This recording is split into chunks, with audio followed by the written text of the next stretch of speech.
Listen, I proudly stand before you today with complaints.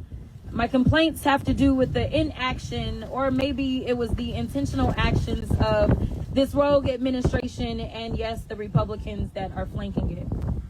You see, a lot of people want us to fight one another instead of getting us to unite, and they want us to ignore the fact that poor policies have led to the pain of the people. Let me go a little bit further. Many of you may know me from a meme or a viral moment. Many of you have no idea that I actually served on the Agriculture Committee. I served on the Ag Committee, and I fought really hard to make sure that we could get a farm bill passed. Right now, we are 3 years behind on a 5-year farm bill. Let me tell you what that means. It means that I was going around, I was talking to Texas ranchers and farmers and hearing directly from them the pain that they were experiencing. Some of the things that people just don't know, and frankly, now they are just now waking up to, is the fact that, as it's already been said, we are at a 75-year low as it relates to cattle production. Now, what exactly does this mean for all of us? Well, let me explain to you partially how we got here. One of the reasons is that we know, well, first of all, cattle stock is at a record low because Republican-led farm bills over the last several decades have ignored the needs of beef cattle ranchers, as they have faced increasingly severe droughts and increased input costs. For your awareness, the subsidies tend to go first to the big row crops, then dairy cows, then a tiny bit to beef cows. If we start talking about what the president has done as it relates to tariffs, well, that only precluded and prevented us from, well, having the exports that we needed. He then went a step further and decided that it only made sense to send $40 billion to Argentina. Now, imagine this. This $40 billion didn't come from his own bank account. This $40 billion came from the very taxpayers that now are not going to have jobs right here in Amarillo. So somebody tell me how it makes sense to send money to a foreign country that is only deciding that they are going to compete with our ranchers.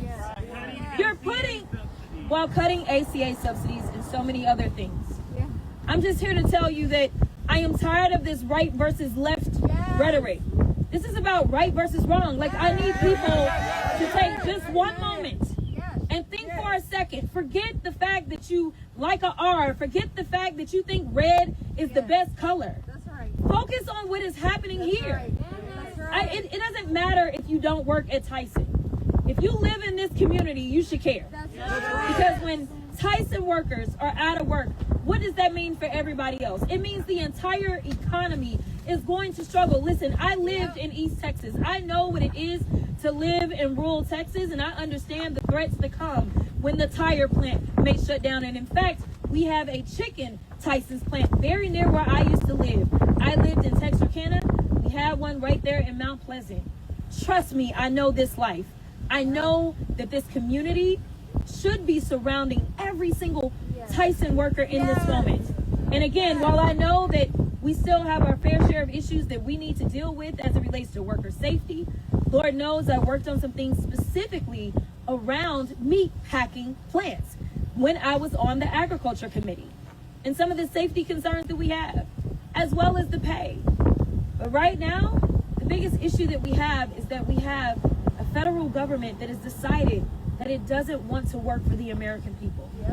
It is time to elect people that have the courage to just represent the 30 million people that actually live in Texas, instead of bending the knee to a rogue president that only cares about his rich friends, whether they are Americans or otherwise.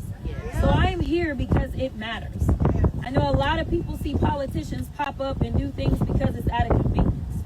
As I go through this U.S. Senate race, I am here to educate you on the work that didn't go viral, the work that I did do with farmers and ranchers as I served on the Agriculture Committee. It is time for us to come together in a unified way. I just ask that we all stand with the Tyson workers and frankly all of our farmers and ranchers who are currently filing bankruptcy at a record rate and experiencing a record rate of suicide. It is time for us to stand together, y'all. Because united we stand, divided we fall.